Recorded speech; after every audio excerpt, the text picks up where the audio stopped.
La ilaha illallah wallahu akbar. Allahu akbar. Allahu akbar. Walillahil hamd. Segala puji habis buat-Mu ya Allah, karena Engkau maha besar. Tidak ada lagi masalah dalam diriku ya Allah, karena aku punya Engkau yang maha besar. Wahai masalah, aku punya Tuhan yang maha besar. Bukan wahai Allah, aku punya masalah yang besar. Bukan itu. Kenapa Allah yang maha besar kalian abaikan? Kenapa kalian cemas? Kenapa kalian khawatir? Kenapa ketika ada sesuatu dalam hidupmu tidak sesuai dengan keinginanmu, kenapa engkau khawatir? Kenapa engkau takut? Kenapa? Bukankah aku yang maha besar? Sadari itu. Selama ini kita cuma bicara, kosong. Gak ada isinya. Warabbaka fakabir. Makanya saksikan kebesarannya di luar dirimu, saksikan kebesarannya dalam dirimu. Sanurihim ayatina fil afaq wa fi anfusihim hatta yatabayyana lahum annahu al-haq. Aku bentangkan kebesaranku di segala ufuk. Dan yang paling penting, aku bentangkan kebesaranku pada diriku sendiri. Sudahkah kau menyaksikan kebesaranku pada dirimu? Bagaimana bisa menyaksikan kebesarannya dalam diri? Mata kolbu kita masih tertutup, belum terbuka. Melihat tubuh hanya seonggok daging. Padahal di balik ini semua kita bisa menyaksikan galaksi di sini. Kita bisa menyaksikan alam semesta di sini. Bisa. Ada ilmunya.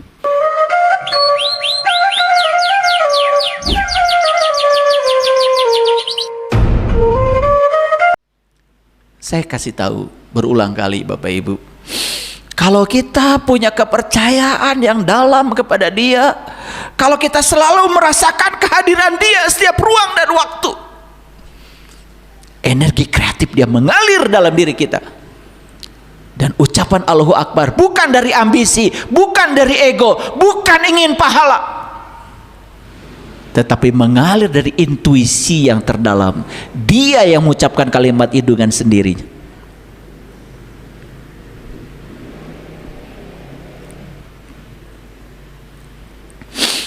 Allahu Akbar. Allahu Akbar. Allahu Akbar. La ilaha illallah wallahu akbar. Allahu akbar. Walillahil hamd. Allah maha besar. Allah maha besar. Allah maha besar dengan segala kebesarannya. Tidak ada Tuhan selain Engkau. Segala puji hanya milik-Mu ya Allah. Segala puji habis untuk Allahu Akbar kabira walhamdulillahi katsira wa subhanallahi bukratan wa asila. La ilaha illallah wallahu akbar. Allahu akbar. Allahu akbar. Walillahil hamd. Segala puji habis buat-Mu ya Allah, karena Engkau maha besar. Tidak ada lagi masalah dalam diriku ya Allah, karena aku punya Engkau yang maha besar. Wahai masalah, aku punya Tuhan yang maha besar. Bukan wahai Allah, aku punya masalah yang besar. Bukan itu. Kenapa Allah yang maha besar kalian abaikan? Kenapa kalian cemas? Kenapa kalian khawatir? Kenapa ketika ada sesuatu dalam hidupmu tidak sesuai dengan keinginanmu, kenapa engkau khawatir? Kenapa engkau takut? Kenapa? Bukankah aku yang maha besar? Sadari itu. Selama ini kita cuma bicara, kosong. Gak ada isinya. Warabbaka fakabir. Makanya saksikan kebesarannya di luar dirimu, saksikan kebesarannya dalam dirimu. sanurihim ayatina fil afaq wa fi anfusihim hatta yatabayyana lahum annahul haq. Aku bentangkan kebesaranku di segala ufuk. Dan yang paling penting, aku bentangkan kebesaranku pada dirimu sendiri. Sudahkah kau menyaksikan kebesaranku pada dirimu? Bagaimana bisa menyaksikan kebesarannya dalam diri? Mata kolbu kita masih tertutup, belum terbuka. Melihat tubuh hanya songok daging. Padahal di balik ini semua kita bisa menyaksikan galaksi di sini. Kita bisa menyaksikan alam semesta di sini. Bisa. Ada ilmunya.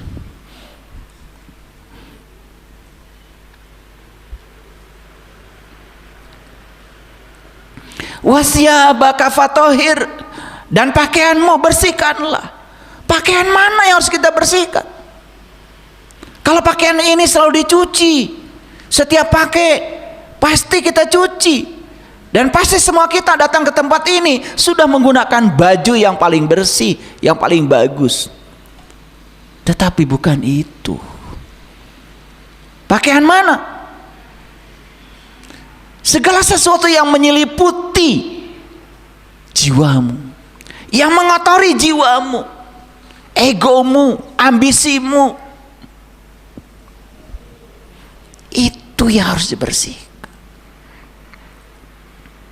Sudut pandangmu bersihkan. Semua penderitaanmu berasal dari sudut pandangmu yang keliru. Hidup bukan mencari tempat yang aman, tapi hidup itu adalah belajar untuk mengubah sudut pandang kita menjadi sudut pandang yang mendamaikan, sudut pandang yang menenteramkan. Warujja fahjur, dan perbuatan dosa tinggalkanlah. Apa sih dosa itu? Apa sih dosa itu? Dosa itu sederhana Bapak Ibu. Saat kita hidup menyimpang dari fitrah jiwa kita sendiri, itulah dosa. Silahkan kalau nggak percaya, berbohong. Pasti kita tidak akan bisa tidur nyenyak, kecuali orang yang terbiasa berbohong. Kemarin di Jogja ada seorang ibu sharing sama saya. Dia merasa bersalah pada anaknya karena selama ini kalau anak bicara dipotong, seolah-olah dia orang tua yang paling tahu yang terbaik bagi anak. Sekolah anak ditentukan oleh orang tua, baju anak ditentukan oleh orang tua, jadwal anak ditentukan oleh orang tua. Nyaris anak tidak berdaya, semua diatur oleh orang tuanya, sehingga anak itu menjadi dia, bukan menjadi dirinya sendiri. Dan ketika mendengarkan kajian-kajian saya tentang anak adalah tamu agung yang datang ke semesta untuk menjadi dirinya sendiri, dia mulai bisa menghormati anaknya siapa. Dia tidak merasa lagi punya kepentingan untuk mendikte anaknya. Bahkan senak anaknya usia masih 7 tahun, 8 tahun, dia ingin menggunakan baju tertentu yang dia suka.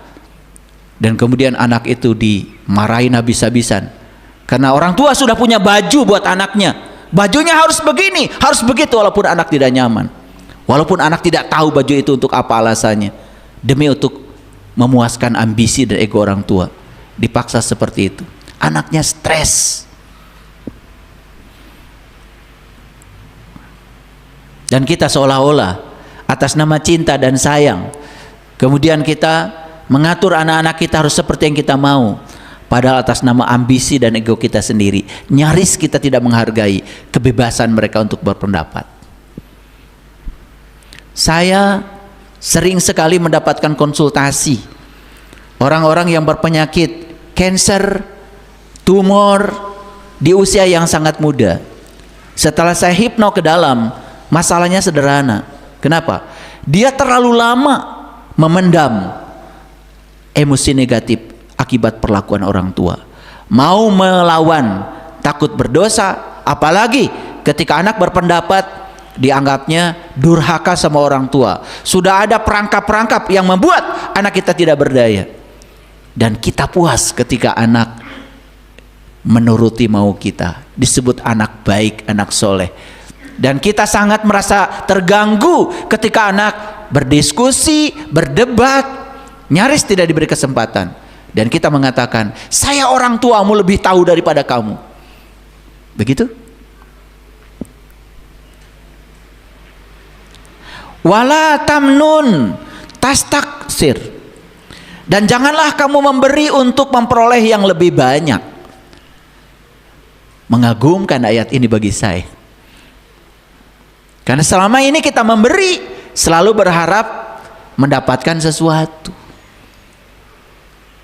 Bahkan ada yang mengajarkan, ya, betapa dahsyatnya sedekah. Tetapi semua itu transaksional. Padahal ayat ini harus dibuka lebih dalam lagi. Bapak Ibu lihat saya semuanya. Kalau kita memberi, mengeluarkan uang dari dompet kita, merasa berkurang saja uang kita, uang itu tidak rindu lagi datang kepada kita. Tapi kalau kita memberi itu, karena kita merasa diri kita berkelimpahan, diri kita berkecukupan, bukan dari rasa kekurangan. Saksikan saya. Wa yarzuqu min haitsu la yahtasib. Kita mendapatkan rezeki barah dari arah yang kita sama sekali tidak menyangkanya. Tapi kalau kita memberi karena mendapatkan, ingin dapat balasan. Di Quran dikatakan siapa yang sedekah 1 dihitung 700, terus aja 700, 700, 700. Padahal kata Allah jelas, wa ahsin kama ahsanallahu ilaika. Berbuat baik itu seperti aku berbuat baik kepada kamu, tanpa muatan, tanpa keinginan, tanpa harapan. Memberi, memberi saja. Karena apa? Sudah tahu ilmunya. Karena memberi bukan untuk siapa-siapa, kecuali buat diri saya sendiri. Anak saya yang kecil sedang KKN di Bogor, telepon saya, ayah, 7 orang kami dengan teman-teman. Gimana nak? Ini harus kontrak rumah. Tapi teman-teman gak mau iuran. Ya sudah, kamu ngontrak aja. Teman-teman yang gak punya uang, gak usah iuran, kan kamu punya uang. Kan memberi bukan buat teman, memberi itu buat kamu. Ya namanya anak sedang belajar, ya toh? Dah. Yang bawa mobil cuman saya aja. Ya kan teman-teman gak punya mobil, jemput teman-temanmu. Ya, berbuat baik bukan buat orang lain, buat kamu. Masa semuanya harus saya? Bukan. Kamu tidak berjasa pada siapapun. Kamu sedang berbuat baik pada diri kamu sendiri. Saya terus gitu, akhirnya dia merasa lega. Dan tidak ada hitung-hitungan lagi. Kalau makan di restoran atau di warteg, duluan bayarin sama kamu. Pasti kamu bahagia. Belajar seperti itu. Saya mendidik anak-anak seperti itu. Mereka itu bukan tidak mau berbuat. Mungkin saja orang tuanya sedang kesulitan. Kamu kan ada. Faktanya saat ini di sini kamu ada. Apa yang kamu khawatirkan? Tidak ada kebaikan buat orang lain, nah? Semua kebaikan buat kamu sendiri. Udah. Akhirnya dia nikmat melaksanakan KKN. Nggak usah hitung-hitungan, ya. Besok-besok ayah ke sana, bawain beras. Mau berapa kilo beras? Nggak akan habis 5 kintal. Coba Bapak Ibu, janganlah kamu memberi untuk memperoleh lebih banyak. Allah sedang mengajarkan kepada kita, jangan transaksional. Bayangkan ya, kita mau tahajud aja kan kalau ada masalah. Gak ada masalah, gak ada tahajud. Betul gak? Makanya masalahnya tambah banyak. Karena hukum tarik-menarik mengatakan like attracts like. Kamu bergerak untuk tahajud didorong oleh rasa oleh rasa kekurangan. Karena sedang ada masalah. Makanya coba Bapak Ibu, mulai sekarang lakukan segala sesuatu dari rasa kehadiran, rasa berkelimpahan. Saya ingin menolong orang karena ada Allah pada diri saya. Dia maha kaya, maha segalanya. Dia sedang menggunakan saya sebagai kepanjangan tangannya untuk menyampaikan cinta kasihnya. Bukan karena sedang berbuat baik, apalagi ingin disebut orang baik, ingin disebut orang hebat. Udah begitu belum hidupnya? Belum? Masih berselimut kalau begitu dong. Tadi saya tanya, hai orang-orang yang berselimut siapa? Masih diem.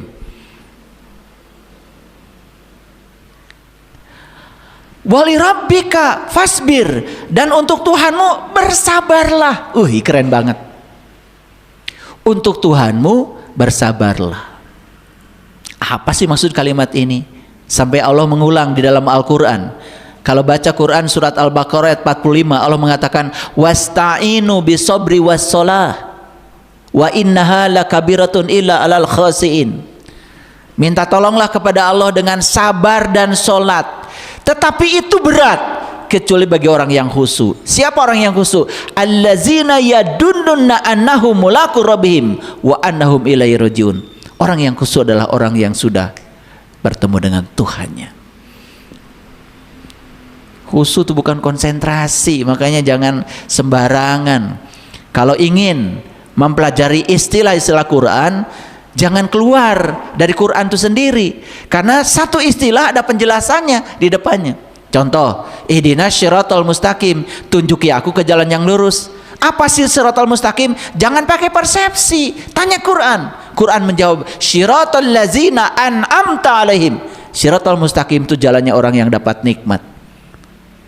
Tanya lagi Quran, Quran siapa yang dapat nikmat itu? Quran menjawab, yang dapat nikmat cuma 4, kata Quran. Para nabi, para sidikin, para syuhada, para solihin. Diabadikan di Quran surat An-Nisa ayat 69. Jadi kita tidak keluar, tidak membuat persepsi sendiri. Karena Quran bahasa Tuhan. Otomatis karena Quran bahasa Tuhan, hindari diri kita untuk membuat definisi tentang apa yang dimaksud oleh Tuhan.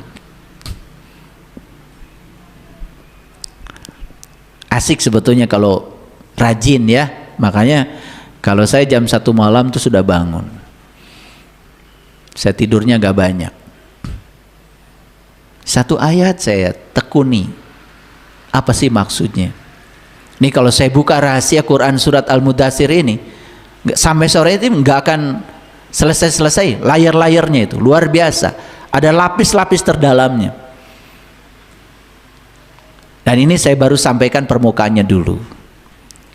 Dan untuk Tuhanmu bersabarlah. Kenapa harus bersabar? Karena belum selesai. Contoh begini. Ada sesuatu yang tidak kita sukai dalam hidup, jangan ditolak. Belum selesai. Itu sedang berproses. Jangan dinilai, belum selesai. Bapak Ibu datang ke rumah saya. Rumah saya sedang direnovasi, bocor, berantakan. Ya belum selesai. Tetapi ada rencana hebat di otak saya. Nanti kalau sudah selesai, jadinya kayak gini loh rumah saya. Tapi kalau datang ke rumah saya saat itu dan langsung menilai, padahal sedang berproses menuju renovasi, pasti akan menilai yang buruk.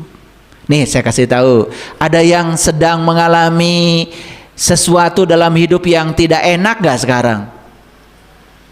Ada, saya tahu semuanya. Nah, kalau kita buru-buru menilai sekarang nih, penilaianmu pasti buruk, padahal belum selesai. Makanya kata Tuhan, fasbir, sabar. Sabar. Kan kamu yang minta kepadaku, kata Allah, ya Allah, jadikanlah aku orang yang sabar. Kan kamu yang minta. Betul nggak? Makanya dihadirkan oleh Allah orang-orang yang tidak sabar. Ditolak apa diterima? Ditolak apa diterima? Bingung kata Allah. Katanya kamu pengen jadi orang sabar, proses sudah berjalan. Aku hadirkan orang-orang yang tidak sabar, karena lewat mereka kamu jadi sabar. Kita ini seolah-olah menganggap Allah itu kayak Doraemon. Betul nggak? Doraemon tuh minta punya kantong ajaib. Sekarang minta telur dadar langsung ada di kantongnya. Ini kebanyakan nonton Doraemon ya kayak gini. Jadi tidak mau prosesnya, ingin langsung hasilnya instan. Tidak ada Bapak Ibu. Kebijaksanaan bukan warisan. Kebijaksanaan itu proses. Paham sampai sini? Faiza nukiro finnakur. Ya. Apabila ditiup sangkakala. Bapak Ibu, kalau Bapak Ibu baca ayat ini gak nyambung. Baru aja dan untuk Tuhanmu bersabarlah, tiba-tiba sangkakala ditiup.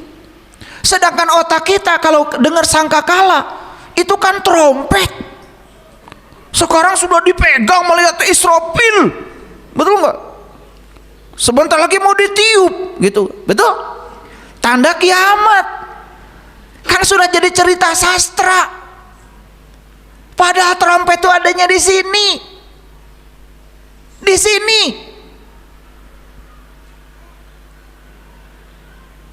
Belum yakin? Coba. Bapak Ibu sedang galau, duduk. Tarik nafas pelan-pelan. Sadari nafas. Lepaskan lagi. Tarik lagi. Sadari nafas, lepaskan lagi. Gak jadi tuh marah. Sadar. Ini bisa dipraktekkan sekarang. Kalau di dunia meditasi sering disebut mindfulness. Makanya semua orang kalau ingin tenang, latihan olah nafas. Mana trompetnya? Mana trompetnya? Ya Allah, itu punya trompet selama ini nggak pernah dimanfaatkan. Coba sekarang saya kasih tahu ya. Coba semuanya duduk yang bagus. Duduk yang bagus. Ini meniup sangkakala nih supaya bangkit. Ya, supaya mengalami kebangkitan. Jangan ngarang-ngarang, jangan cerita sastra, jangan. Yang nyata aja. Coba pejamkan matanya. Dengarkan kata-kata saya. Bapak Ibu sekarang sedang tinggal di ruang kosong. Ruang kosong ini adalah ruang energi. Semua makhluk hidup mengambil energi dari ruang kosong. Sadari bahwa ketika kita bernafas, sebetulnya kita sedang mengambil energi dari ruang kosong. Energi di ruang kosong ini tanpa batas. Dan suatu saat kita pun akan menghembuskan napas terakhir kita ke ruang kosong ini. Bahkan semua leluhur-leluhur kita, orang-orang yang sudah meninggalkan kita, sekarang ini sudah tinggal kembali di ruang kosong ini. Ruang kosong ini tidak benar-benar kosong. Buktinya setiap makhluk hidup mengambil energi dari ruang kosong. Oke, sekarang sadari nafas, sadari masuknya, sadari keluarnya. Fokuskan seluruh kesadaran pada nafas. Sadari masuknya, sadari keluarnya. Rasakan pikiran kita mulai diam. Tidak loncat-loncat seperti monyet. Hadirlah di sini saat ini sekarang sepenuhnya. Tidak lompat ke masa lalu, tidak lompat ke masa depan. Nikmati udara lembut yang melewati hidung kita. Dan nikmati udara lembut yang keluar dari hidung kita. Sadari. Dengarkan kata-kata saya. Nafas adalah penghubung antara diri kita yang di dalam dengan semesta tanpa batas. Nafas adalah kekayaan termahal yang kita miliki yang tidak bisa diuangkan. Orang bisa beli rumah sakit, tetapi orang tidak bisa beli nafas. Orang bisa beli ventilator, tapi ada batasnya. Sekarang sadari kemewahan napas itu pada diri kita. Lalu luapkan perasaan gembira di dalam dada. Ungkapkan terima kasih atas kehadiran napas yang masih dimiliki kita saat ini. Karena dengan napas kita bisa mendengar, dengan napas kita bisa berbicara, dengan napas sekarang kita bisa duduk tegak, dengan napas kita bisa merasakan semua kemewahan rasa yang dipersembahkan semesta lewat tubuh kita ini. Bagus. Sekarang cobalah tarik napas hitungan 4, lalu tahan napas hitungan 7, buang napas hitungan 9. Yuk tarik napas perlahan. 1, 2, 3, 4. Bagus. Jangan buru-buru, tahan napas.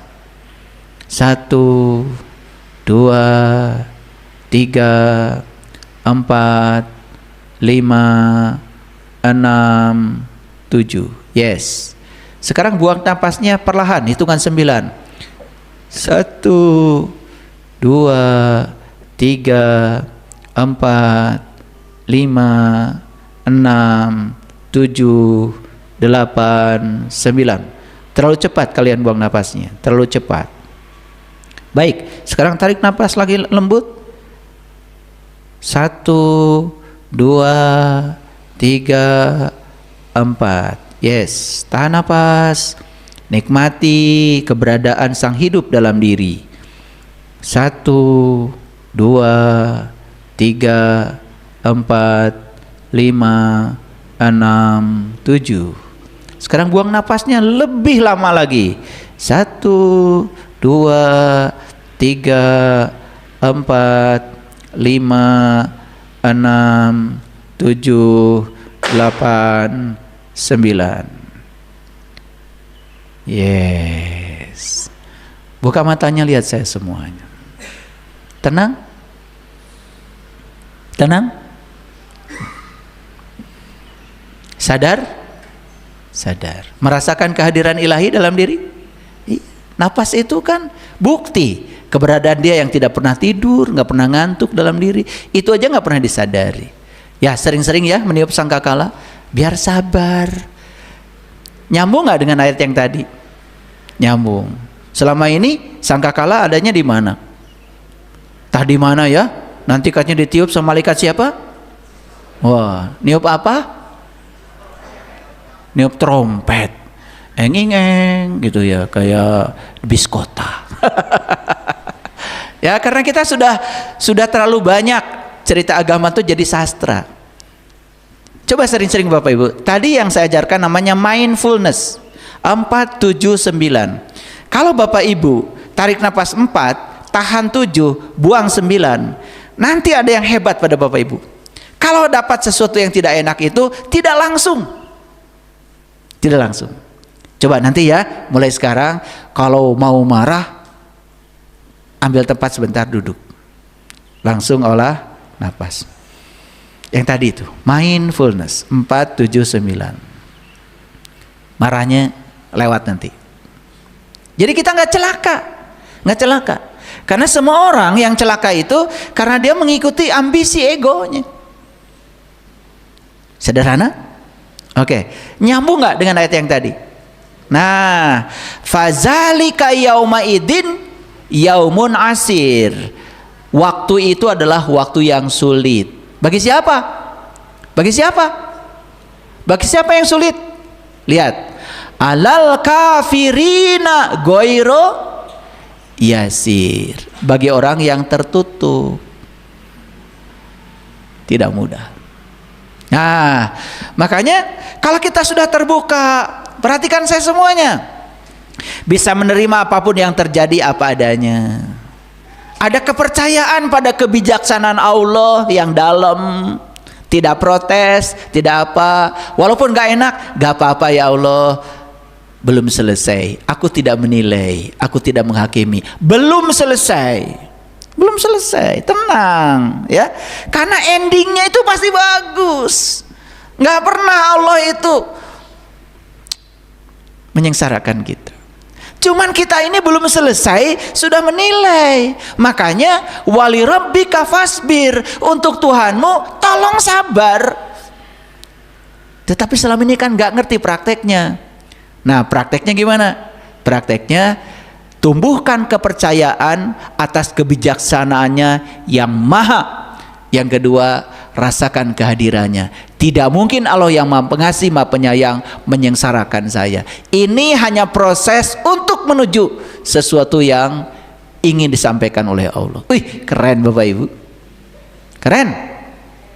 Nah, tetapi bagi yang tertutup tidak mudah. Alal kafirina goiru yasir. Yang tertutup walaupun udah olah napas tetap aja nggak mudah. Kenapa? Di sininya sudah ada penolakan. Dari mana penolakan itu? Tidak ada ruang dalam diri kita untuk menerima yang berbeda. Coba ya, perhatikan Bapak Ibu. Punya pasangan kan? Punya. Suka mendikte pasangan kan? Suka mendikte pasangan kan? Suka. Harus begini dan begitu kan? Iya. Harus mengikuti yang kamu mau kan? Iya. Ketika pasangan tidak seperti yang kamu mau, apa yang terjadi? Marah, menolak. Betul? Betul apa tidak? Mau sampai kapan? Mau sampai kapan? Coba sekarang sediakan ruang di sini untuk menerima yang berbeda, menerima kemungkinan-kemungkinan baru, menerima ketidakpastian, karena hidup itu tidak pasti. Apapun yang dilakukan pasangan saya terima seutuhnya, karena hari ini belum selesai. Itu pasti untuk kebaikan saya. Coba. Nah inilah ya, kalau kita buka rahasianya lebih dalam lagi tidak akan cukup waktu. Tetapi secara global Bapak Ibu sudah bisa menangkap nggak Al-Mudaththir? Oke, kita ulang. Siapa yang berselimut? Nah, baru ngaku sekarang saya. Mau menyingkirkan selimut? Mau. Kum, bangun, singkirkan, tendang tuh selimutmu itu. Tendang, ya. Sudut pandangmu yang selama ini buruk, selimut. Penolakanmu terhadap segala yang tidak diinginkan, selimut. Ya kan? Coba sekarang, jangan berusaha mengendalikan sesuatu yang jelas-jelas bukan wilayah kendali kita. Oke? Setelah bangun apa tugas Bapak Ibu? Fa'andir, berilah peringatan. Oh, ternyata selama ini saya keliru, ingin mengubah pasangan saya dengan cara keluar. Sekarang saya ubah diri saya. Saya sekarang akan ubah diri saya. Saya ubah cara pandang saya pada pasangan saya. Pasangan saya bukan pasangan. Ini adalah guru yang hebat yang diutus semesta buat saya. Pasangan saya adalah pelatih emosi pribadi saya. Private setiap hari.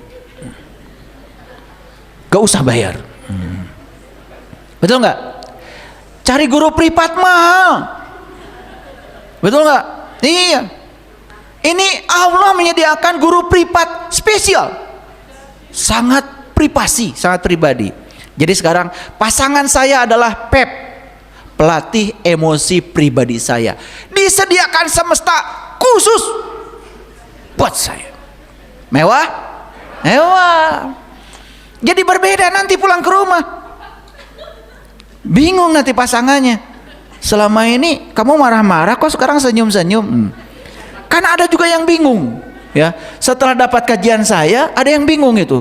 Protes, suami saya dulu dikit-dikit tolol lu. Goblok lu. Sekarang malah saya melakukan tindakan-tindakan saya coba yang kira-kira memancing marah dia. Dia senyum. Kok bisa begitu? Bisa. Keren gak? Nah itu ngaji itu begitu Bapak Ibu, ya. Ya, ngaji itu begitu. Kalau tidak bisa idgham bi gunah, idgham bila gunah, gak bahaya. Tapi kalau kita tidak bisa menerima kenyataan hidup, bahaya. Paham maksud saya? Nah, kita selama ini gak peduli hidup kita kayak apa, yang penting mahrojnya keren. Saya bukan anti itu, ya. Ya orang Islam harus bisa dong yang kayak gitu-gitu. Tetapi itu bukan agama. Agama itu adalah akhlak. Kan Nabi Muhammad bilang, innama bu'istu liutammima makarimal akhlak. Aku diutus ke semesta ini untuk memuliakan akhlak. Itu akhlak. Bukan untuk membuat semuanya bisa bahasa Arab, bukan. Makanya kata Gus Dur, agama Islam itu bukan mengubah kamu menjadi antum, bukan mengubah saya menjadi anak, tetapi mengubah perilakumu menjadi islami.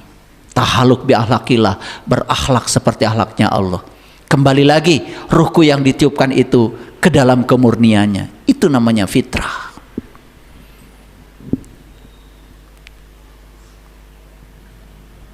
Sudah tahu cara mengagungkan Tuhan? Ya, hadir di sini saat ini sekarang, rasakan kehadirannya di setiap ruang dan waktu. Belajar untuk melihat sesuatu tanpa nama, tanpa label, tanpa kategori, tanpa definisi. Keajaibannya yang akan muncul di situ. Ya, pakaianmu harus dibersihkan. Bukan hanya pakaian ini, bukan hanya pakaian ini, tetapi segala hal yang dapat merusak kesucian jiwamu, bersihkan. Tahu yang mengotori jiwa? Cuma dua, menendang, mencengkram. Itu yang mengotori jiwa. Kan kita selama ini hidup begitu ya. Yang tidak kita suka tendang jauh-jauh, yang kita suka dicengkram habis-habisan. Wah, itu dua-duanya neraka. Sekarang apapun yang terjadi, saya terima. Karena di situ ada kebijaksanaan Allah yang luar biasa. Saya percaya karena Dia Maha Pengasih, Maha Penyayang. Kalau begitu keren. Perbuatan dosa tinggalkanlah. Sudah tahu dosa tadi? Berkhianat pada diri kita sendiri. Ya, bohong itu dosa. Ya, setiap ada kebenaran yang berbicara dari dalam, dengarkan. Sami'na. Selanjutnya dua, wa ata'na. Jadi saya mendengar, saya taat. Itu bukan sama ustadz, sama kiai, sama guru ngaji, bukan. Sama Allah. Saya kasih tahu. Makanya setiap ada yang bicara dari dalam, bilang sami'na wa ata'na. Kata Allah, kasih saudaramu tuh susah. Kamu udah dikasih rezeki banyak olehku. Sami'na, aku mendengar ya Allah. Wa ata'na, langsung transfer. Itu baru benar sami'na wa ata'na. Ini mikir dulu. Ketika mikir suwaswisu, waswisu fi sudur. Itu masuk tuh setan. Ya, masuk. Enak aja. Cari uang tuh susah. Tuh mulai yuwaswisu fi sudur. Gagal kamu mengasih. Makanya kalau mau apa-apa yang dari dalam langsung sami'na wa ata'na, jangan ada jeda. Kalau mau ngasih 50, 50. Jangan cari reseh dulu. Jeda. 50 malah jadi 5.000. Lebih sial aja 500. Betul? Ya. Saya kalau ikut pipis aja di airport, ya mohon maaf, mereka itu kan walaupun sudah digaji, tapi mereka itu ketika nyapa kita atau apa sama kita, ya kita harus tahu dirilah. Ya, 100. Yang merah, bahagia mereka tuh. Kadang-kadang gak ada receh. Makanya recehnya ditiadakan tuh supaya ngasih yang gede.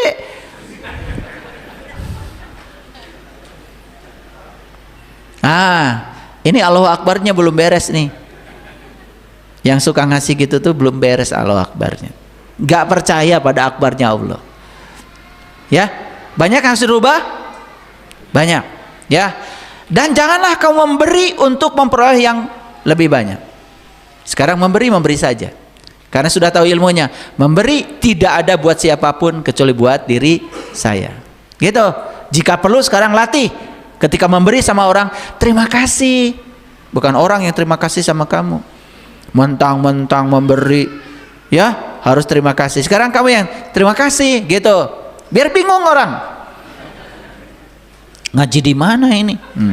Sesat kayaknya. Karena selama ini kita ini cuma bisa nyalahin orang, betul nggak? Rubah sekarang. Karena saking bahagianya memberi, kita yang duluan terima kasih. Gitu. Coba. Luar biasa itu. Berkahnya luar biasa. Wa yarzuqu min haitsu la yahtasib. Gak akan kekurangan Bapak Ibu. Tapi syaratnya satu, saat memberi jangan ada perasaan uang kita berkurang. Karena Allah bersama saya yang Maha Kaya. Tidak ada yang berkurang dalam diri saya. Ingat ya, ketika kita memberi ada perasaan berkurang, uang gak rindu sama kita. Ini ilmu mahal yang saya sampaikan ini. Ilmu praktek. Ya, ilmu praktek. Dan kalau dipraktekkan dalam kehidupan yang sekarang, itu keren sekali. Dan untuk Tuhanmu bersabarlah. Kenapa? Jangan menilai, jangan menghakimi, belum selesai. Gitu. Walaupun kenyataannya sekarang berantakan, gak enak. Jalanin, terima. Jalan terus. Karena apa? Di ujung terowongan selalu ada cahaya. Makanya sering-sering meniup sangka kalah. Bisa caranya? Bisa. Ternyata malaikat Israfil itu ada di sini. Nyaman. Awas, tarik nafasnya. Tarik nafas.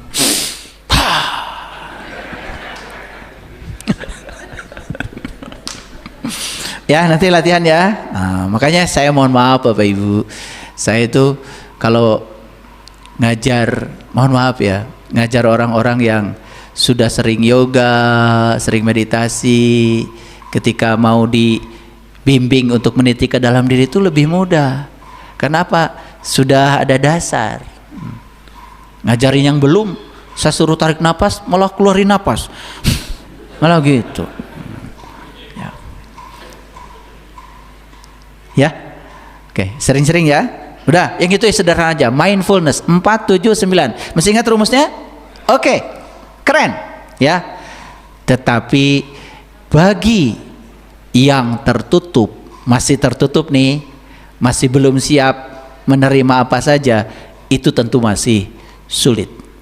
Masih sulit. Yuk sekarang dengan keterbukaan itu semuanya menjadi sangat mudah. Itu namanya syukur.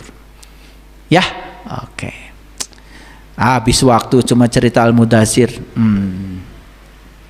Ya, oke. Baik, saya lanjutkan. Nah, apa dasarnya saya bicara tadi?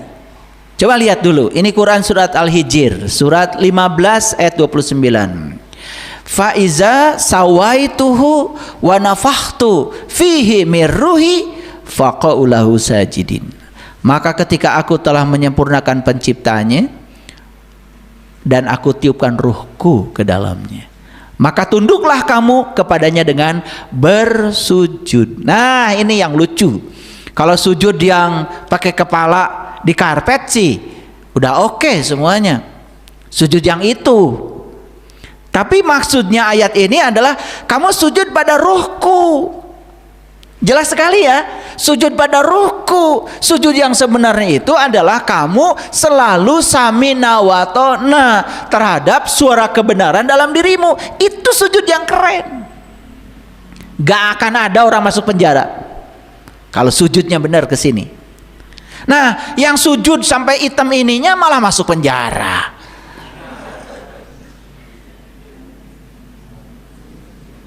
Karena ini sujud tapi ini enggak. Ini masalah.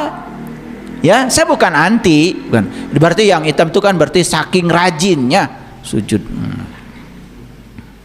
Makanya di Quran jelas dikatakan Muhammadur Rasulullah wallazina ma'ahu asyidda'u 'alal kufar. Muhammad itu utusan Allah dan orang-orang yang bersama dia asyidda'u 'alal kufar, bersikap tegas terhadap kufar. Awas. Bukan bersikap tegas terhadap orang lain yang berbeda keyakinan, bukan. Bersikap tegas terhadap kufar artinya kalau masih tertutup, yuk yang tegas. Saya mulai sekarang gak mau tertutup lagi. Saya akan membuka diri saya pada pengetahuan baru, pada ilmu baru, sudut pandang yang baru, kajian-kajian yang baru. Itu keren. Ruhama'u bainahum. Makanya orang yang sudah bisa menyingkirkan ketertutupannya, ruhama'u bainahum. Dia berkasih sayang dengan siapa aja, no problem. Tidak dibatasi agama, keyakinan, suku, ras. Tidak ada lagi. Kenapa? Seperti Allah, kata Gus Dur. Karena Allah menerima semuanya. Kok kamu sibuk memilah-milah, mengkelas-kelas. Tarahum ruka'an sujadan yabtaguna fadlan minallah wa ridwana. Bekas ruku dan sujudnya nampak di wajahnya. Tahu maksudnya? Wajahnya menyenangkan. Dipinjemin duit langsung ngasih. Ada tamu yang datang langsung bahagia, masak.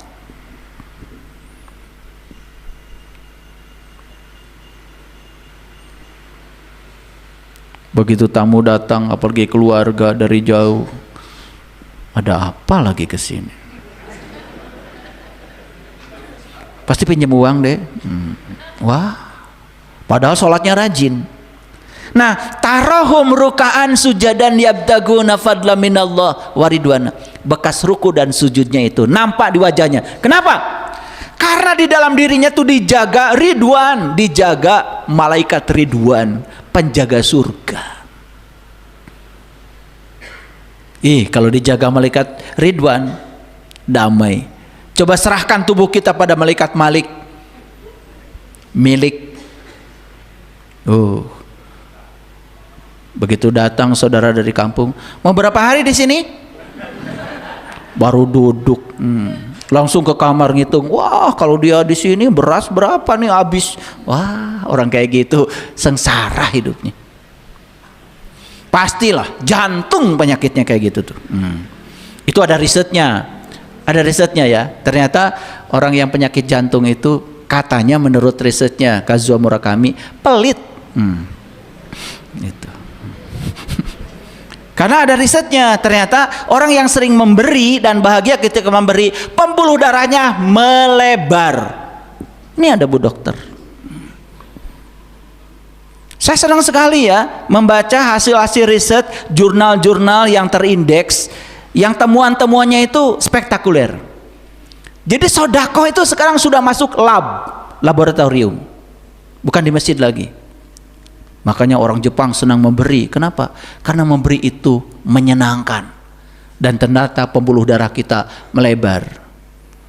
Tah yang suka hitungan, sempit pembuluh darahnya, stroke.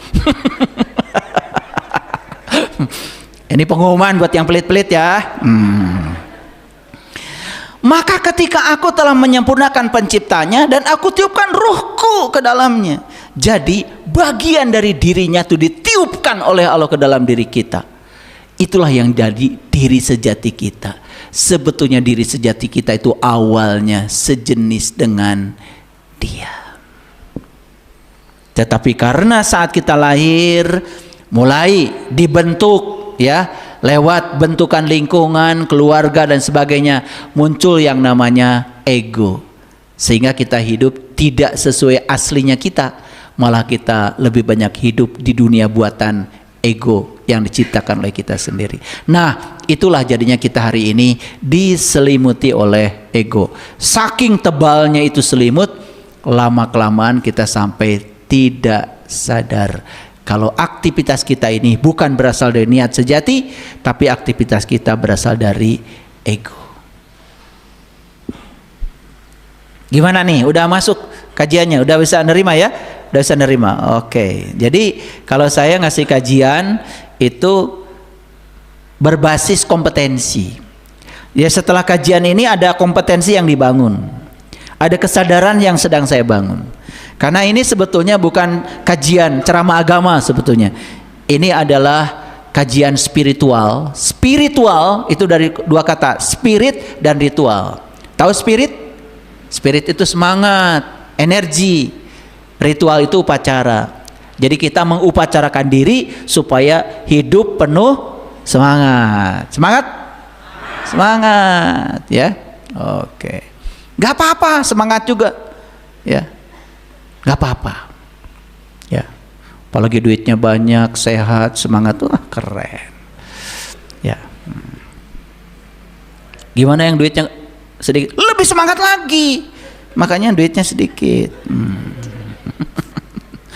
Oke, nah di Quran surat Al Imran, nggak saya bahas semuanya, ayat 49, sering saya ulang-ulang ini. Makanya penyakit manusia ada 3. 1, buta sejak dari lahirnya. 2, berpenyakit kulit. 3, mati kesadarannya. Makanya tugasnya Rasul datang ke semesta ini 3 tujuannya. Tugasnya itu cuma 3. 1, membantu orang yang buta mata kolbunya sejak lahir supaya terbuka lagi. Itu jelas itu di Quran. Yang kedua, tugasnya Rasul itu apa? Menyembuhkan penyakit kulit. Nah, penyakit kulit itu penyakit selimut. Penyakit luar, ada cover yang harus dibongkar. Nah, makanya hari ini covernya coba dibongkar. Dengan apa membongkarnya? Dengan jujur pada diri sendiri, gitu. Kalau hari ini sholatnya belum bisa mengingat Allah, nggak usah cari alasan. Nggak usah cari alasan. Saya belum bisa mengingat Allah, gitu aja. Berarti harus cari cara. Gimana caranya supaya saya tahu Allah? Karena tidak mungkin bisa mengingat kalau belum tahu. Kita tidak mungkin bisa mengingat sesuatu yang kita belum tahu. Kita tidak mungkin bisa mengingat sesuatu yang belum kita saksikan. Gak mungkin. Makanya syahadat dulu baru sholat. Itu rukun Islam. Syahadat dulu, sempurnakan dulu syahadatnya. Syahadat itu bukan bicara di sini. Karena bicara itu namanya bersaksi. Kalau menyaksikan tidak dibicarakan.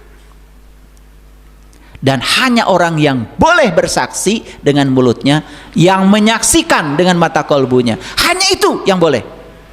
Tapi yang bicara dengan mulutnya tetapi belum menyaksikan, bohong.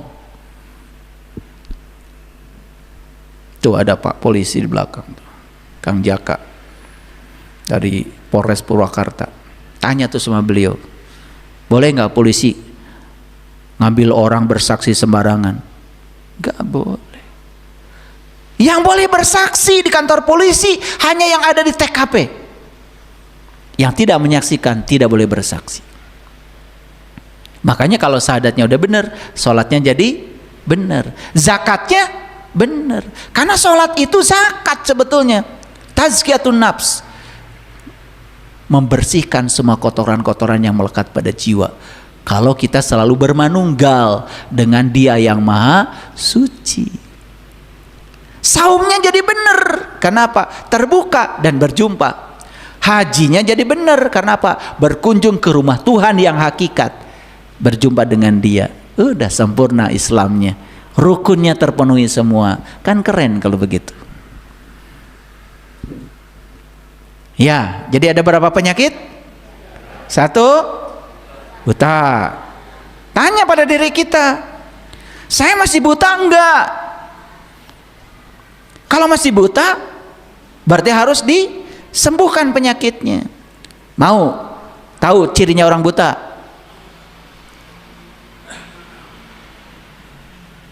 Mau tahu? Gampang ngeceknya. Udah bisa ingat sama Allah belum? Belum? Buta. Itu aja ngeceknya.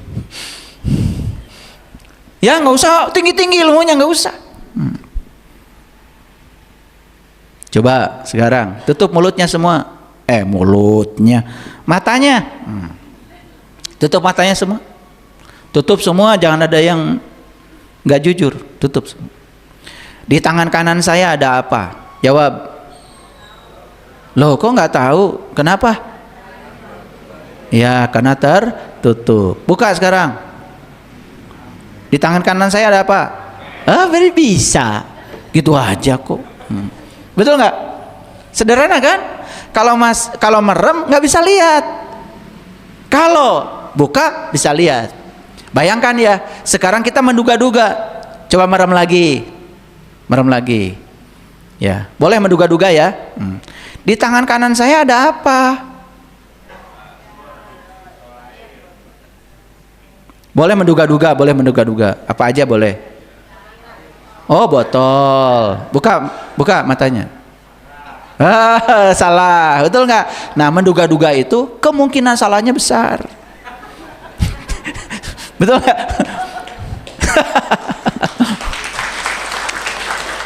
Harus disimulasikan supaya ngerti.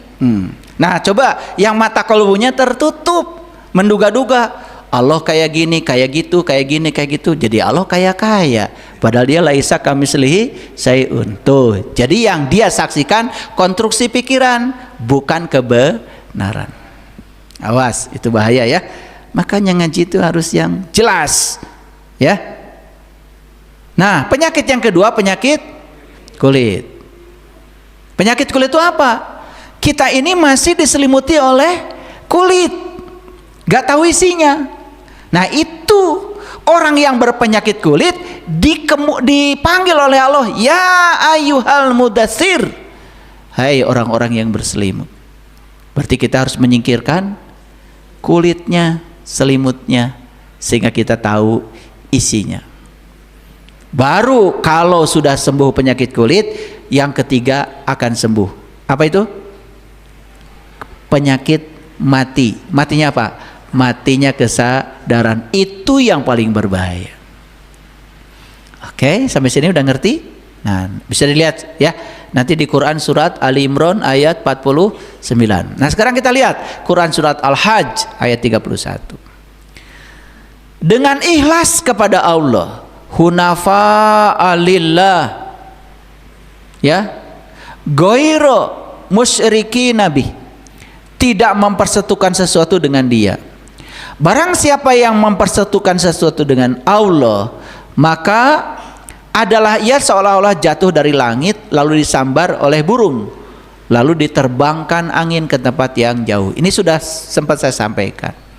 Jadi orang yang mempersatukan Allah itu tidak ada bedanya dengan seseorang yang jatuh dari langit kemudian disambar burung, kemudian diterbangkan oleh angin. Itu gambarnya seperti itu, hancur lebur, nggak karu-karuan. Nah, tadi udah saya sampaikan, sepanjang kita belum tahu dan kenal kepada Allah, sepanjang itu pula kita akan selamanya mempersekutukan Allah. Kenapa? Jadi menduga-duga tadi. Tadi masih ingat ya, waktu mata ditutup, ada yang bilang aqua, ada yang bilang apa tadi? Macam-macam ya jawabannya. Begitu dibuka, cursor, ayo mouse, baru tepat ketika terbuka. Nah, sepanjang belum terbuka, pasti akan menduga-duga. Bayangkan ya, 8 miliar manusia tertutup mata kolbunya, dia akan menduga-duga tentang Tuhan. Itu yang dalam kajian kita kemarin disebut wa may yattabi'u aktsarahum illa dzan. Kebanyakan manusia mengikuti sesuatu hanya dengan persangkaan. Masih ingat ya? Sangkaan itu apa? Persangkaan itu sesuatu yang dibangun oleh konstruksi pikiran, bukan dari kenyataan. Oke. Sampai sini saya kira udah makin jelas ya? Makin jelas. Nah, Kenapa kita harus menyadari permainan ego? Kenapa kita harus menyadari permainan ego? Perhatikan ya, ego itu selalu takut tidak cukup. Pernah nggak Bapak Ibu masak banyak-banyak, pernah nggak? Pernah ya? Coba masak banyak-banyak itu karena ingin makan kenyang atau ingin berbagi dengan tetangga? Sebenarnya malas saya nanya ini. Udah tahu jawabannya saya. Ya, pasti ingin makan kenyang. Nanti kalau ada sisanya baru ingat tetangga. Itu ego tuh begitu. Jadi tidak, dari awal tuh tidak ada niat sejati. Oh, saya ingin masak banyak biar tetangga saya juga makan sesehat saya. Kayak jarang yang kayak gitu ya. Biasanya baru ingat tetangga kalau gitu. Udah nggak muat lagi baru ingat. Itu ego. Nah, kita ini kan semua dipermainkan selama ini oleh ego. Ya, takut ditinggalkan, ego. Padahal jelas-jelas akan ditinggalkan kan? Betul nggak? Iya. Mau takut nggak takut pasti ditinggalkan. Makanya si ego ini kadang-kadang membuat rencana-rencana besar, harapan-harapan yang tinggi. Gimana caranya supaya merasa aman? Coba saya mau nanya, Bapak Ibu olahraga tadi? Oh, enggak ya, males saya nanyanya. Atau suka olahraga? Suka. Kenapa suka olahraga? Ingin panjang umur. Ego bukan? Ego itu. Coba olahraga itu niatnya saya datang ke semesta ini akan dipakai Allah untuk menyampaikan cinta kasih Allah, supaya saya lebih banyak bisa menolong orang yang butuh bantuan saya. Saya jaga kesehatan tubuh saya dengan olahraga. Beda dengan yang panjang umur. Begitu pendek stres. Ego tidak menyadari bahwa rasa aman yang dibangun di atas kendali adalah benteng yang rapuh. Ego itu sering tertipu. Seolah-olah semua rasa aman yang dia bangun itu adalah benteng yang kuat, padahal itu hanya buatan ego. Contoh sederhana ya. Ingin duitnya banyak. Ego itu ya. Ingin rumahnya banyak, ingin mobilnya banyak. Padahal sebetulnya yang dia butuhkan tidak sebanyak itu. Tetapi ego dengan keserakahannya dia akan terus mengumpulkan. Seolah-olah hidup itu tentang mendapatkan. Padahal hidup itu kan sebetulnya bermanfaat bagi orang banyak. Punya rumah banyak gak apa-apa, tapi menolong orang.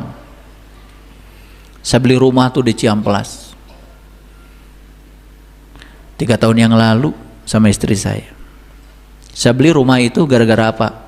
Gara-gara ada kasus di mana anaknya ini ya rental mobil, kemudian mobilnya itu digadekan. Urusan dengan hukum. Nah, si anak ini punya ibunya itu ya cuma punya satu-satunya rumah itu. Gitu. Minta tolong sama saya. Udah, akhirnya rumahnya saya beli. Setelah dibeli, kemudian ibu itu nanya, terus saya kapan keluarnya? Ya sudah, tinggalin aja rumahnya. Sudah 3 tahun sekarang ditinggalin di situ. Jadi kalau kita niat sesuatu itu bukan karena ingin memiliki, karena ingin menolong, malah justru aset-aset itu datang dengan sendirinya tanpa kita sangka. Coba aja, harus latihan, ya, harus latihan. Itulah beda niat yang dibangun oleh kesadaran dengan niat yang dibangun oleh ego. Beda. Ego selalu berusaha menaklukkan hidup. Kesadaran beda. Saya ingin berdansa dengan kehidupan. Beda. Saya ingin menari dengan kehidupan. Saya ingin menari dengan irama kehidupan. Makanya dia santai aja, mengalir gitu. Itulah kesadaran. Kalau ego enggak. Dia ingin menaklukkan kehidupan. Coba bayangkan ya, kalau kita hari ini diselimuti oleh ego terus-menerus, lelah. Makanya perhatikan ya, orang yang bergerak karena ego lelah. Kelihatan dari wajahnya. Kelihatan. Mau saya sebutkan satu-satu? Lelah, kelihatan. Tidak happy. Senyum aja berat. Kadang-kadang senyumnya dibuat-buat. Gak simetris senyumnya. Kadang-kadang miring ke kanan 1 senti. Ego selalu berusaha menggenggam dengan keras, yaitu menggenggam. Apa yang digenggam oleh ego? Segala hal yang diinginkan dia genggam. Segala hal yang didambakan dia genggam. Padahal suatu saat pasti akan lepas.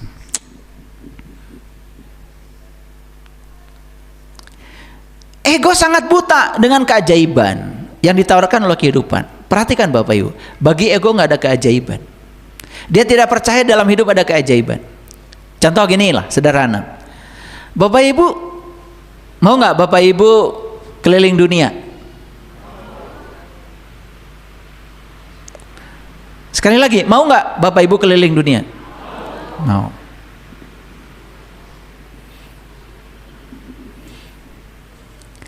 Ini jawabannya nggak jelas. Di balik kata mau itu ada terselip di sini. Uang dari mana? Saya tahu itu. Saya tahu itu. Saya tahu. Cuma tidak terkatakan. Gitu. Tapi saya tahu karena jawabannya juga nggak jelas. Dan saya nggak bisa dibohongi. Nggak bisa dibohongi. Makanya ego tidak percaya ada keajaiban. Ego tuh selalu percaya saya akan keliling dunia kalau saya uang banyak. Ego. Bapak Ibu, saya keliling dunia, udah keliling dunia kemana-mana, sama sekali saya tidak mengeluarkan uang. Saat itu juga uangnya belum ada. Baru aja nyampe Indonesia sudah diajak lagi kemana, baru nyampe di sini diajak lagi kemana. Karena saya tidak pernah mengkalkulasi perjalanan hidup saya dengan ego. Karena kalau kesadaran, ya kalau Allah mau, kan kata Allah, pikirkan, rasakan, yakini, semesta akan bertindak sesuai dengan yang kamu mau. Jadi sebetulnya kita ini kan makhluk energi. Kita hanya disuruh untuk memikirkan, merasakan, seolah-olah yang kita dambakan sudah terjadi. Cara bukan wilayah kamu, kata kesadaran. Cara wilayahku, kata kesadaran. Tapi ego tidak percaya itu. Ego selalu bertanya, bagaimana caranya? Tuh. Ego begitu. Makanya lihat ya, orang yang digerakkan oleh ego selalu hidupnya terbatas. Penuh dengan kalkulasi. Karena dia tidak percaya dengan keajaiban. Gak percaya. Gak percaya. Ya. Saya bilang sama istri saya, nanti kita akan nginep di hotel yang paling mahal di dunia. Karena kita udah sama sejalan. Yes, pasti ada jalannya. Kita baru ngomong begitu, betul-betul itu. Ada orang yang ngajak sama saya, hotel yang saya bayangkan itu, yang mahal tadi itu, sudah dia booking untuk saya sama istri saya. Gitu nggak Bapak Ibu? Belum? Oke. Karena kita selama ini si ruhku itu, percikan cahaya ilahi ini masih diselimuti oleh ego. Jadi sangat masuk akal kalau hari ini ayatnya Al-Mudaththir. Dan saya percaya semua orang yang hadir di kajian ini, yang di rumah sekalipun, orang-orang yang berselimut. Berselimut ego. Karena kalau nggak berselimut nggak ada di sini. Kajian itu nggak sembarang loh. Ini masalah sinkronize, masalah sinkronisasi. Bapak Ibu bisa mendengarkan kajian saya hari ini bukan kebetulan. Ini sinkronisasi. Ada yang Bapak Ibu butuhkan. Semesta menyediakannya lewat saya. Kalau percaya itu tidak ada kebetulan. Makanya sekarang ganti kata kebetulan dengan sinkronisasi, agak keren sedikit. Nah, sinkronisasi itu apa? Karena ada kesamaan frekuensi. Karena Bapak Ibu butuh kajian ini, maka saya dihadirkan oleh Allah di sini. Kalau percaya itu, tidak ada kebetulan lagi dalam hidup. Ego itu selalu memaksa untuk berhasil. Bahkan ego itu seling berperang dengan kenyataan. Coba, pernah nggak Bapak Ibu mengatakan, seharusnya nggak begini? Pernah? Buatan siapa? Ego. Kalau kesadaran tidak begitu, ya sudah. Ini yang terbaik. Sering mengatakan yang mana? Ya sudah, ini yang terbaik. Atau bukan begini. Sering mana?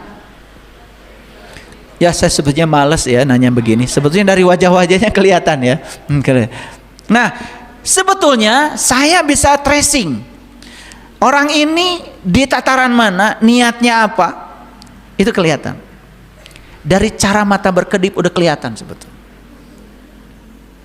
Bahkan data karmanya bisa saya baca. Makanya banyak yang terkejut ketika dibacakan data karmanya oleh saya. Semua yang saya bacakan 50 halaman dia baca, kok sama persis, kok bisa begini. Nah itu bisa, ada ilmunya kok. Itu bukan ilmu nujum ya, itu menggunakan fisika kuantum. Kenapa? Segala hal yang dapat dibayangkan sebetulnya sekarang ini sudah nyata. Itu menurut fisika kuantum begitu. Makanya belajar sedikit fisika ya, biar agak gaul dikit.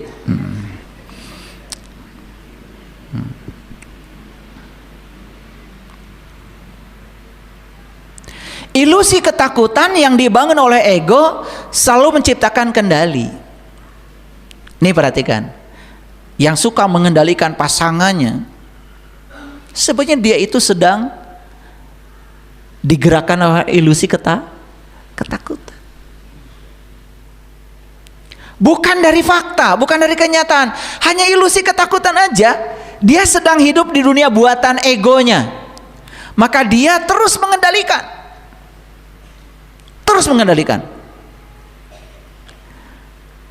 Lelah gak Bapak Ibu?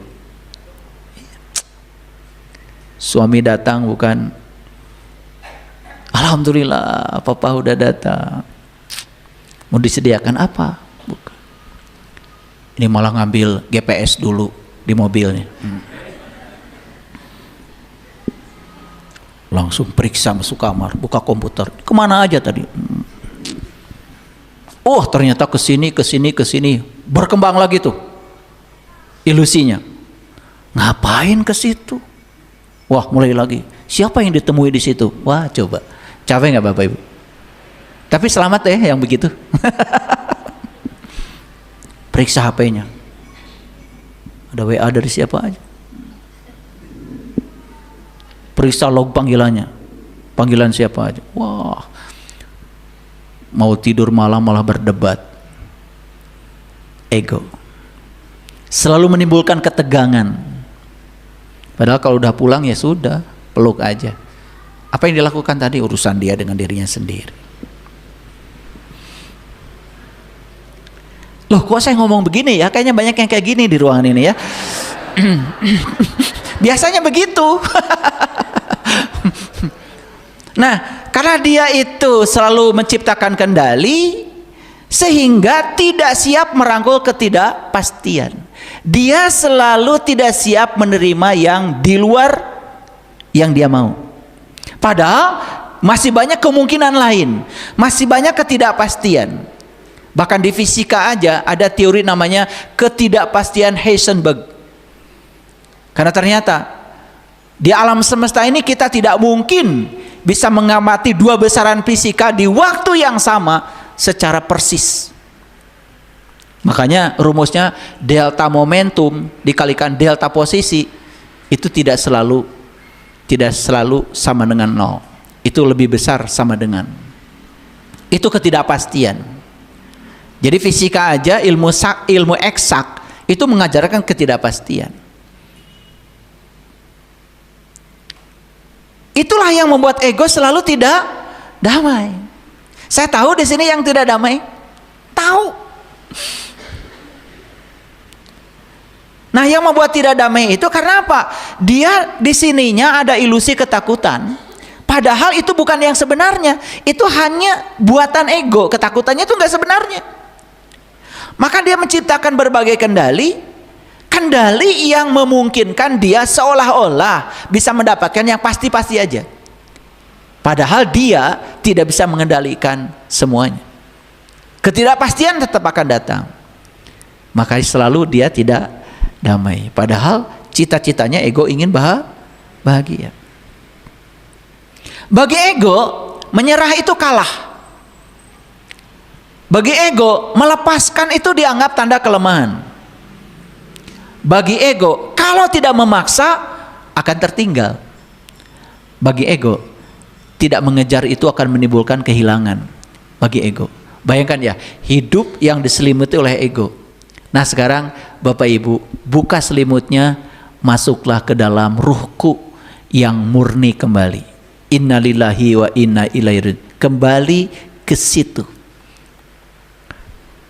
Saya bukan mengatakan saya sudah ke situ, tapi saya mungkin baru di empernya aja. Hidup ini luar biasa. Gratis Bapak Ibu hidup. Nyaris tanpa upaya. Saya merasakan seperti bayi yang baru lahir. Tidak berdaya, tidak apa-apa, tetapi semua berkah datang. Nah kira-kira seperti itu. Kalau kita kembali ke pusatnya diri kita sendiri. Kenapa? Kan sifatnya sama. Nah semua potensi yang ada di dalam ruhku itu terkungkung. Nah kelihatan seolah-olah yang muncul dari dalam, bukan. Yang muncul itu adalah dari selimutnya, ego itu. Makanya kenapa hari ini saya tertarik untuk menjelaskan ketika percikan ilahi diselimuti oleh ego. Makanya dia tertidur makin pulas di dalam. Apa yang terjadi Bapak Ibu? Nih, saya ingin menegaskan yang terakhir dari saya. Kita selama ini melakukan berbagai aktivitas rutin setiap hari. Mohon maaf ya, nyaris tanpa kesadaran. Betul? Iya. Hasilnya apa? Ketika ada yang perlu marah, perlu jengkel, ya, perlu konflik, perlu berantem. Nggak ada hasilnya sama sekali. Tapi kita tidak mau jujur terhadap itu semua. Yuk sekarang kita bangkit. Makanya kalau di dalam pepatah leluhur kami di Jawa Barat ini sering saya ulang-ulang, ada 6 rukun yang penting. 1, nulung kanu butuh. 2, nalang kanu susah. 3, ngahudangkeun kanu sare. Nah, ini yang nomor 3 yang sedang saya bahas di sini. Ngahudangkeun kanu sare. Siapa yang akan bisa membangunkan orang yang tertidur? Hanya orang yang sudah bangun. Ya. Sekarang saya mau nanya, mau jadi orang yang dibangunkan atau jadi orang yang membangunkan? Yang mana? Keren kalian tuh cita-citanya ya, luar biasa. Padahal masih tapi cita-citanya keren, bagusnya bagus, itu harapannya bagus. Nah itu harapan tuh berasal dari cinta sebetulnya. Cinta itu adalah kekuatan positif. Kekuatan positif itu adalah ruhku. Kekuatan positif itu Tuhan sebetulnya. Ulangi sekali lagi.